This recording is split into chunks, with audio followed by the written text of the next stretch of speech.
Yus, tahu nggak? Deg-degan banget aku. Baru mulai buka jahitan, tapi takut nggak laku. Orang-orang sekarang kan banyak pesan online. Nggak usah takut gitu, Mal. Kamu kan jahitannya rapi. Dan itu dulu juga, aku cocok sama tangan kamu. Nih, aku bawa kain. Tolong jahitin daster ya. Kalian pesan yang pertama nih, biar kamu semangat. Ya aku tuh takutnya, gimana ya? Sejak suami nggak ada, semua serba harus dibikin sendiri. Aldo juga masih sekolah, mungkin nepet. Kamu jangan rasa sendirian. Tetangga banyak kok yang mau bantu kalau kamu butuh. Yang penting kamu jangan nyerah. Nanti juga rezeki ngikut. Gimana cara ngatur uang biar cukup terus? Aku udah nyetak pengeluaran, tapi ujung-ujungnya tetap aja bocor. Ya namanya juga hidup, Mal. Ada aja keluar masuknya. Kamu kan tipe orang yang hemat. Aku yakin bisa. Asal yang pelit sama diri sendiri juga. Makanan cukup, istirahat juga perlu. Iya sih, tapi kan ya, daripada beli lauk tiap hari, mending masak seadanya aja. Atau kalau pas sedang undangan, ya bawa pulang makanan dikit. Kan lumayan tuh buat Aldo makan. Ih, jangan dibiasain, Mal. Ya enak kalau dilihat orang. Ya aku kan gak ngambil banyak toh, cuma seperlunya aja. Daripada mubazir, makannya kan banyak sisa tuh. Nanti dibilang kamu doain bungkus loh. Ah, biarin lah, yang penting gak nyolong. Nah, ya udahlah. Asal jangan kebablasan aja ya. Yuk, aku mulai chat kamu perdana nih. Berapa bulan kemudian, kadang moodnya mulai berubah. Usahanya makin banyak pelanggan, tapi entah kenapa kebiasaan jadi aneh. Ia jadi malas masak, sering beralasan capek. Di dapur hanya ada mie instan dan kaleng sarden. Siang itu, Bu Yusna datang. Mal, lelewar, udah kecium bau mie goreng, masa mie lagi ya? Iya, aku capek banget hari ini. Dari pagi, jahit kepait 3 biji, gak sempat masak. Ya udah rebus mie aja. Ya Allah, Mal, kamu tuh jangan sering makan instan, gak sehat. Apalagi buat Aldo juga. Cuma sesekali kok, lagian praktis, gak ribet. Kalau masak sayur, mesti ke pasar dulu, keluar uang lagi. Kok bisa masak sederhana? Tumis kangkung aja udah enak, gak perlu mahal. Tapi rasanya capek loh. Buat apa repot masak? Kalau nanti juga ada acara nikahan. Biasanya kan banyak tuh lauk-lauknya. Aku sering dapat banyak loh. Kadang bisa 2 hari makan. Astaga, Mal, jangan dibiasain, ku bilang. Makan dari hajatan tuh buat tamu, bukan buat dibungkus segunung. Aku gak ambil banyak, cuma berapa bungkus aja kok buat sarapan. Itu bukan sedikit, Mal. Aku tahu, kemarin aja waktu di nikah Bu Jenny, kamu sampai bawa plastik sendiri. Orang-orang pada ngomongin loh. Ah, bodo amat lah. Lagian, menurut aku, itu rezeki juga buat aku sama Aldo. Kamu ini, dulu mereka nyebut kamu rajin. Sekarang, malah kayak gini. Ntar kamu dijauhin loh yang ada. Ya jauhin aja kalau mau jauhin, gak peduli. Yang penting aku sama anakku gak kelaparan.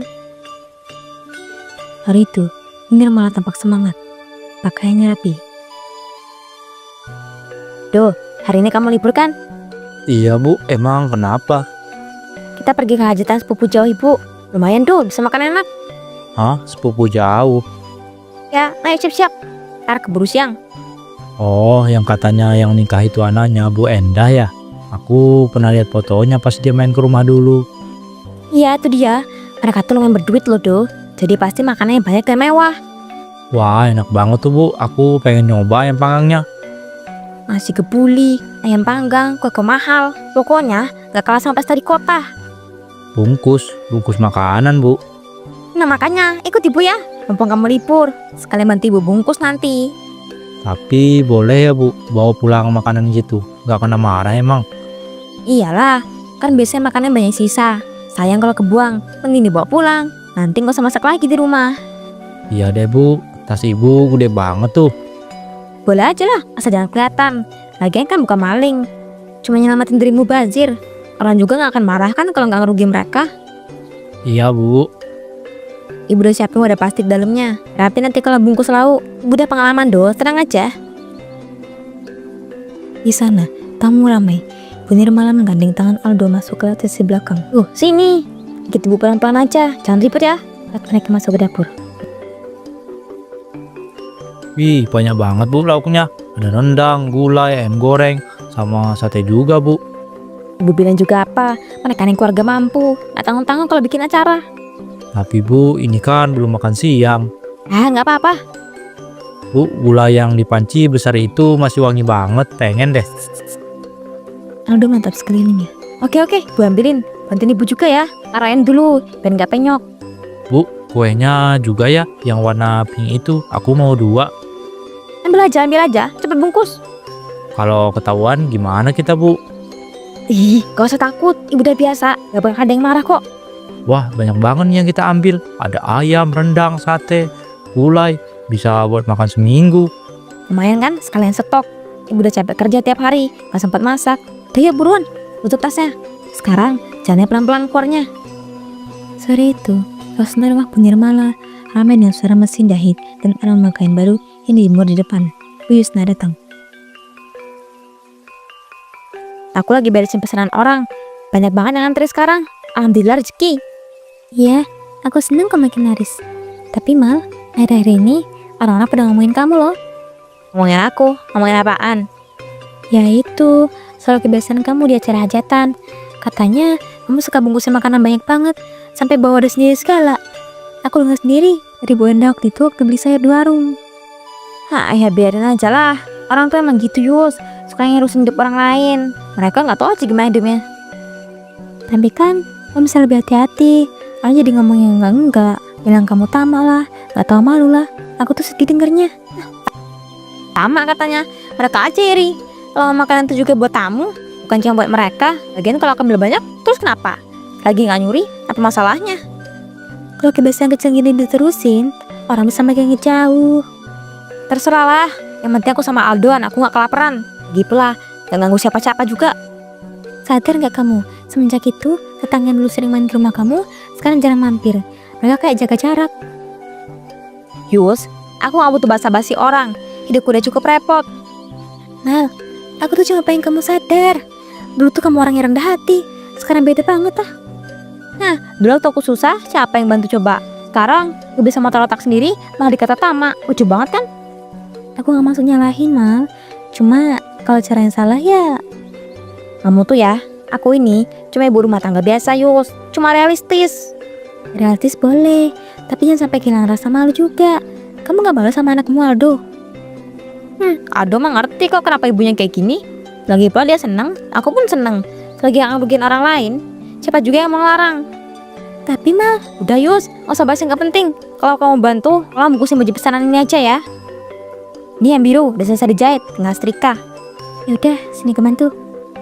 Nah gitu dong, daripada ngomongin hal yang gak bisa diupah, yang bantu aku aja kerja. Hari itu, langit sore mulai memerah ketika Bu Nirmala pulang. Di tangannya tertenteng tas besar berisi makanan dari hajatan yang baru saja ia datangi. Aldo langsung menyambut ibunya. Wah, ibu bawa banyak banget. Iya Do, tadi hajatan di rumah Bu Ani. Rame banget, makannya juga ngelimpah. Ibu sampai bingung nih mau ambil yang mana. Nih, ada rendang, ayam bakar, sama kue lapis kesukaanmu. Wah, enak banget Bu, aku lapar tadi. Di sekolah cuma jajan gorengan. Yaudah, kalau lapiin sini, kita makan bareng. Lumayan nih, bisa buat 2 hari. Ibu jago banget tiap pulang hajatan, pasti dapat banyak. Namanya pengalaman Do, kalau mau hemat, harus pintar cari peluang. Ibu kan udah capek kerja, jadi kalau bisa dapat lauk gratis, ya disyukurin dong. Iya Bu. Itu namanya rezeki Do, kita manfaatin lah. Lagiannya juga buat kamu kan, biar gak kelaparan. Makasih ya Bu, aku seneng banget deh. Mereka pun mulai memakan itu. Aldo melahap sangat banyak. Beberapa hari kemudian, suasana berubah. Siang itu, Aldo pulang sekolah dengan langkah gontai. Loh, kenapa Do? Kok murung gitu? Capek sekolah? Enggak Bu, Kalau enggak kenapa? Ceritalah sama ibu. di sekolah aku diejek Bu. Diejek? Siapa yang berani ngajarin ibu? Teman-teman mereka ngajak ibu yang suka bungkusin makanan hajatan ya. Terus mereka ketawa rame-rame. Masa bocah-bocah iseng. Udah Do, gak usah dipikirin. Mereka tuh cuma iri. Aku malu Bu. Malu kenapa? Kita gak ngelakuin yang salah. Ibu cuma nyelamatin makanan sisa, bukan ngambil hak orang. Mereka aja lu ngerti hidup susah kayak kita. Temen-temenku jadi pada ngejauh. Tadi aja pas istirahat aku makan sendirian. Udah, gak usah peduli mereka. Mulut orang mah gak bisa ditutup. Yang penting kamu tahu kan yang ibu baik. Ya udah, nanti ibu hati-hati deh. Ingat ya Do, jangan minder. Ibu cuma pengen kamu gak kekurangan. Kapan-kapan ibu masak ya. Aku jadi kangen juga masakan ibu. Ibu kan dulu sering masak juga. Nanti kalau ibu sempet, ibu masak ya. Tapi sekarang sabar dulu. Lagian makan hajatan juga enak kan? Iya bu. Hei, kamu tuh ya, malah sensitif kayak kamu dulu. Udah ya makan, jangan dipikirin Do. Hari itu, rumah kepala dusun sudah ramai. Orang-orang berdatangan dan pakaian rapi. Bu Nirmala datang lebih awal bersama Bu Yusna. Buat tas yang sudah disiapkannya sejak subuh. Di dalam tas itu ada 3 wadah plastik. Yus, baru jam 8 aja udah rame gini. Aku bilang juga apa? Hajatan kepala dusun pasti gede. Ini kesempatan langka nih. Makannya pasti melimpah. Mal, kita datang buat silaturahmi. Bukan buat bawa pulang gudangan. Ih, kamu tuh Yus, daripada mubazir, mending manfaatin. Apalagi sekarang lauk di rumahku udah habis, udah juga udah tipis. Ya tapi kan, bukan berarti semua yang di sini tuh bisa kamu bungkus. Ini hajatannya orang terpandang loh, malu kalau ketahuan. Aku datang, aku bantu juga nyumbang kok kalau dikit. Jadi sah-sah aja dong, kalau bawa pulang sedikit buat makan malam. Yuk ke belakang bentar, aku mau dapurnya. Katanya ada kambing guling juga. Jangan macem-macem ya Mal, udah makan aja di depan, gak usah ngapa-ngapain. Ayo.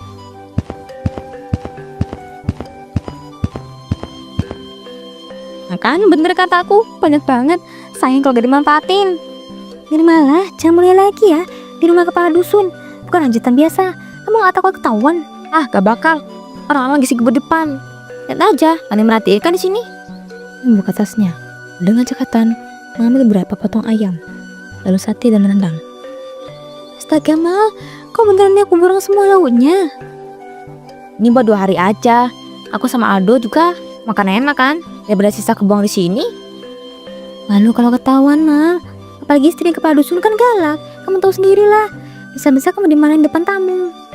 Ya kalau gitu kau bantu aku dong, biar cepet. Nih, ambil rendang di ujung sana. Enggak mau aku masih punya malu. Udah, ya balik ke depan. Kamu tahu saya diajak mikir hemat ya. Ya udah, aku sendirian aja, gak usah aku campur. Dengan santai, Nirmala terus mengisi. Nah, cukup nih. Malam ini gak usah masak. Besok pagi juga masih bisa makan nih. Mal, serius deh. Suatu saat kamu bakal nyesel loh kalau terus kayak gini. Kamu bisa salah paham. Dikira kamu gak punya malu. Biarin aja orang ngomong apa. Udah yuk, ke depan. Malam itu, di dapur rumah Bu Nirmala, dipenuhi aroma makanan yang sudah dipanaskan kembali. Di atas kompor, beberapa lauk dan wadah hajatan terakhir tadi panas. Aldo pun menunggu makanan itu. Nih Do, makan dulu nak. Lumayan kan, masih banyak sisa dari kemarin. Sayang banget kalau dibuang. Ini makanan dari hajatan kepala dusun kemarin ya bu? Iyalah, lihat nih, masih bagus kan? Ibu udah angetin nih, biar gak bau. Tapi kok baunya agak beda ya bu? Gulainya kayak ada asam-asamnya gitu. Namanya juga makanan disimpan. Wajar lah rasanya sedikit berubah. Udah makan aja, perut kamu pasti lapar. Tapi bu, aku takut basi. Temenku dulu pernah makan sisa gulai, abis itu sakit perut. Tuh Aldo, kamu tuh dengerin ibu aja. Ibu ada pengalaman. Lihat, ibu makan juga tuh, gak apa-apa kan? Ya udah deh, tapi aku ambil dikit aja ya. Ambil yang banyak sekalian, biar kenyang. Ibu udah malas masak lagi nih malam-malam gini. Iya bu.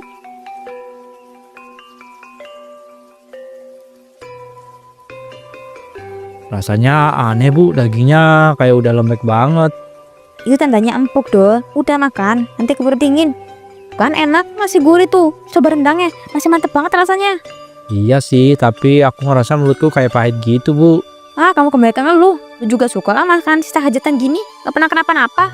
Tapi ini beda, udah 2 hari lebih ini makanannya disimpan. Iya, tapi ibu udah panasin kan. Kalau udah pasti aman. Jangan banyak teori deh. Nih, beli ayam satu lagi nih ya. Makannya banyak. Udah bu, aku udah kenyang. Segitu udah kenyang. Kamu ini. Serius bu, perutku kayak mulai mules deh. Elah, baru makan aja udah males-malesan kamu. Paling juga gara-gara kamu makan yang buru-buru nih.